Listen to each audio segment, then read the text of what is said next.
Para sa upcoming FIBA Basketball World Cup 2027 European Qualifiers, naglabas ang French national team o Les Bleus ng isang 15-man lineup na sobrang lalim. Kasama rito ang magkapatid na Gerald at Joel Ayayi, Axel Boutet, Evan Fournier, Sylvian Francisco, Rudy Gobert, Nadir Hifi, Jalen Horde, Timothy Luau Cabarro, Amin Noah, Yves Pons, Maxime Renaud, Matthew Strazel, Terry Tarpey at syempre ang biggest name sa kanilang lineup, si Victor Wembanyama. At kung tutuusin, hindi naman po ito yung strongest possible French lineup. Pero kahit wala ang ilang mga malalaking pangalan nila, ang lalim pa rin ng talent pool.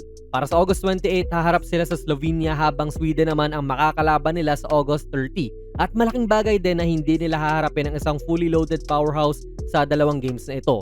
Ang Slovenia walang Luka Doncic kaya theoretically mas manageable ang matchup para sa France, at dahil 15 players ang nasa pool, pipili lamang sila ng final 12 sa bawat laro.